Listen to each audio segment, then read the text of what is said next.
Hello everyone, welcome back to GGN. This is part 2 for this news report for today. It's Wednesday, May 29th, 2013. I'm Darko, and I'm ready to go here. We're going to cover the war on terror, liberty, sovereignty, mostly focused on the United States.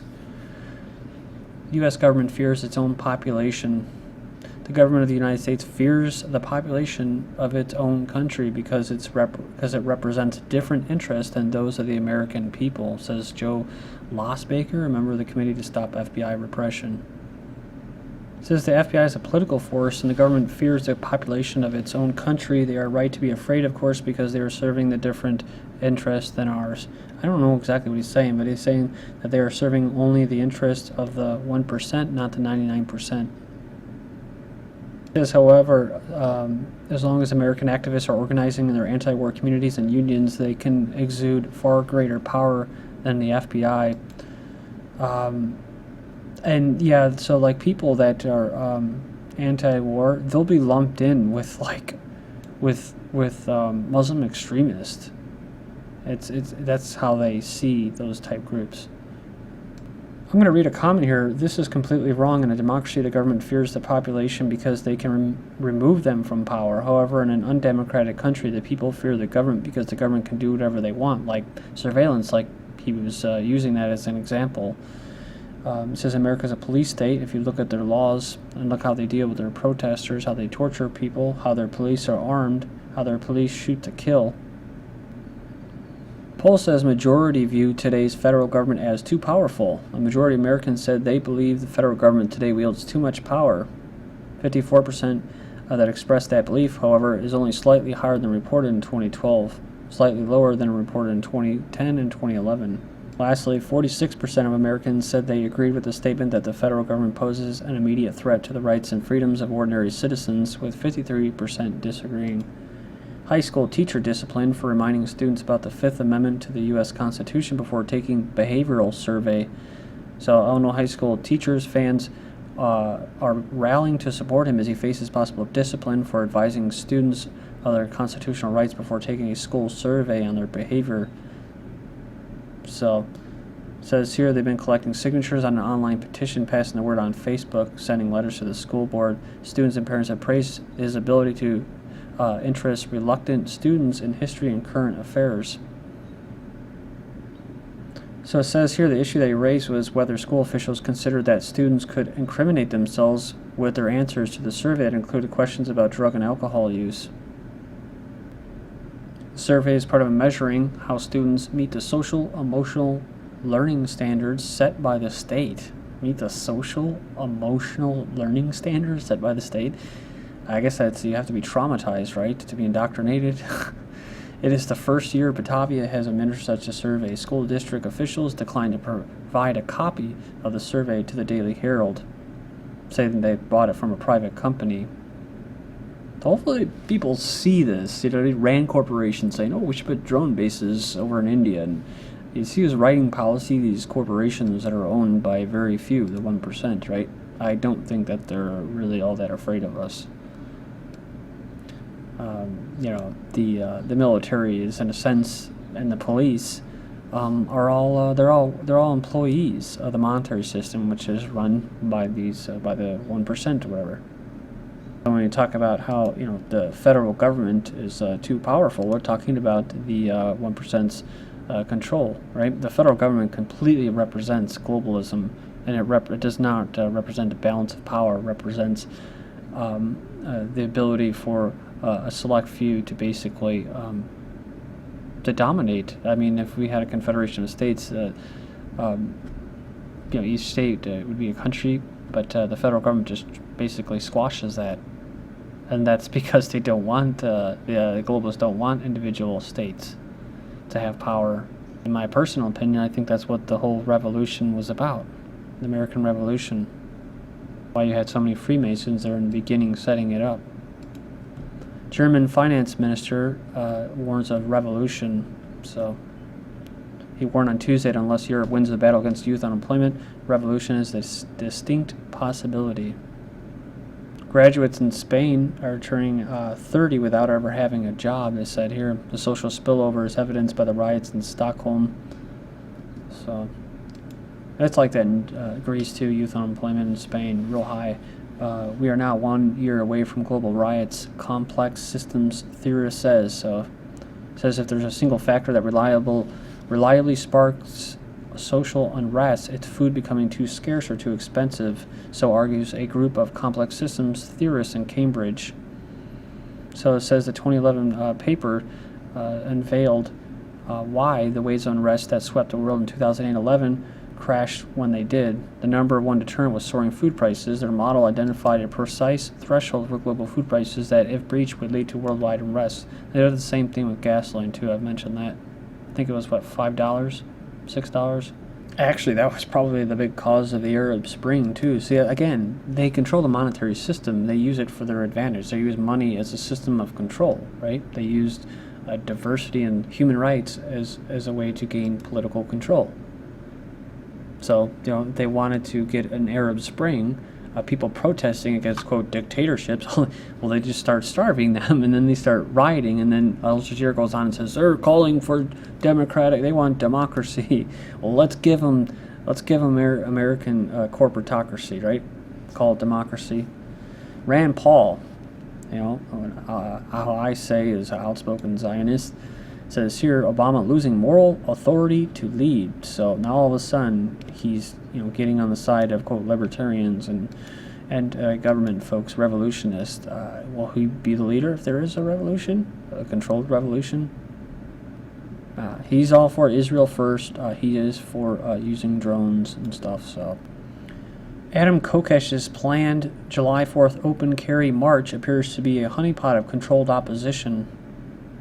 So it goes on there, says anyone that followed the articles in the last several years, you will already know that have been highly critical of various figures of the so-called alternative media and patriot movement. Many of these people associated with these groups are paid shills, gatekeepers, useful idiots, scam artists. It says it goes on here and it says that important topics that don't fit the controlled opposition narrative surrounding any number of subjects, such as criticism of the Abrahamic religions and Zionism, are often marginalized or ignored.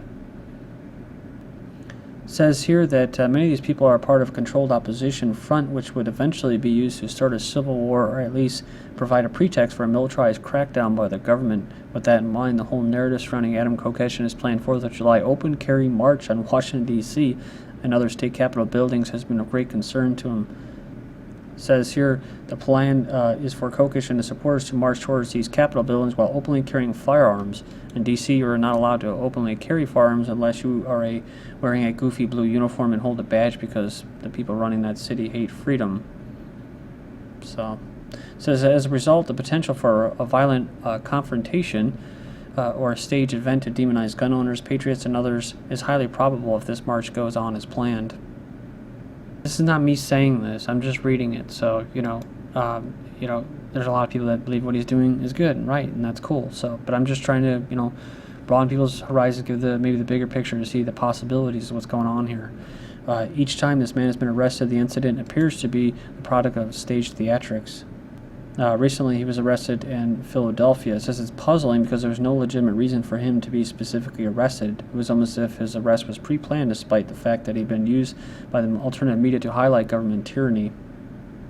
Law-abiding gun owners treated like terrorists at rally. They said he's taken down the video that after some respectable individuals dressed in military gear contacted him to let him know that one of his sources was a bit off. And that some of the individuals in the first part of the video were there in support of the rally. I've taken down the video out of respect for these men who support the Second Amendment as I do. Since the topic of the piece at large is still valid, and there was exceptional presence of police in plainclothes and uniform, Homeland Security, K-9, and others. So he's talking about recently cover the march against Monsanto protests in Philadelphia. I guess that's where Oblake got arrested. But he was surprised to see a peaceful gun rally across the street in downtown Philadelphia, but he was more surprised to see the Army, police, military, K-9 squads, and plainclothes officers that were surrounding the gun rally. That's why gun owners are being treated like terrorists is exactly the same as the now admitted IRS attack on Constitution-based groups and those who identify themselves as conservatives. There's a real, very real attack on the Second Amendment and those who utilize and support it. So, well, there you go. it's setting up a recipe for disaster, in my opinion. High school security guard arrested for threatening to shoot up school. It says a man was arrested earlier this week for a terrorist threat against a high school where he was employed as a security officer. He said he was going to go home, get his guns, and blow the place up after facing disciplinary action from school officials. Kindergartner given detention for bringing this tiny Lego figure gun on school bus. So the 6-year-old sparked an uproar at his school when he was spotted brandishing a tiny plastic Lego gun on the school bus. It was when another student saw the toy, he overreacted and alerted the driver. The driver said he caused quite a disturbance on the bus and that the children were traumatized. The child has been forced to write a letter of apology to the bus driver. He was also given detention Tuesday and could be temporarily stripped of his busing privileges. Illinois House approves bill on concealed guns. So the House of Representatives has approved a bill that allows residents to carry concealed guns amid rising gun violence in the U.S. So, of course, they threw that on the end. Press TV is a real anti-gun for some reason. But, yeah, Quinn, he's another douche like Rahm Emanuel or Blagojevich. He says here that the legislation is wrong for Illinois. We need strong gun laws that protect the people of our state instead of the measures puts public safety at risk. So remember, Chicago right now is breaking records for murders and violence. So, it's unbelievable he can make a statement like that. But that's good. That's good for Illinois. American students in Texas can keep guns in their cars with proper licenses when they are staying on college campuses, according to a new bill approved by lawmakers. Fort Worth PD guns down senior citizen in his own driveway. A man reportedly shot by police 5 times attempting to help a neighbor he likely thought was in distress. 2 police officers in Fort Worth are claiming the reason they gunned down the 72-year-old man in his own driveway was because they felt threatened. In other words, they were threatened by a slave or a citizen holding a gun trying to defend themselves. And another U.S. shooting, gunman kills 1, injures 5 in Texas prison town. The shooter, only identified as 23-year-old from North Carolina, was eventually killed in a shootout with local law enforcement officers after driving around and randomly targeting people at multiple scenes. Police authorities recovered an assault rifle, a handgun, and hundreds of rounds of ammunition from the shooting suspect. They identified him as a 23-year-old from the state of North Carolina. It says here he was recovered an assault rifle, a handgun, and hundreds of rounds of ammunition from the shooting suspect. He was killed while basically confronting officers.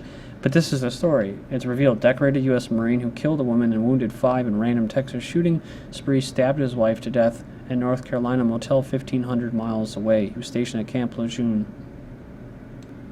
Mother shocked by son's implication in slayings. So the mother of the Marine killed after a bloody rampage in Texas that left 1 person dead and several wounded says her son was a very bright, quiet, calm man. Speaking in Spanish, she said her son was okay, but he went crazy all of a sudden. He had done 2 tours in Afghanistan, I believe. U.S. military suicides hitting record. So number of American troops committing suicide has increased to nearly 2 a day, with experts beginning to take notice of its effect. Experts predict the military suicide rate to increase in the next couple of years as more troops are returning from Afghanistan. U.S. man shoots daughter with 3 kids at home. The man shot his 2 adult daughters, killing 1 and critically injuring the other before apparently taking his own life. So he was 63 years old, Anthony Alvarez. And I still have more articles, almost like 14 articles. So I'm just going to make that in or put that into a 3rd video. So we'll probably have about 4 videos today. So this is pretty much the end here. Please join me in part 3. This is GGN. I'm Darko. Thank you.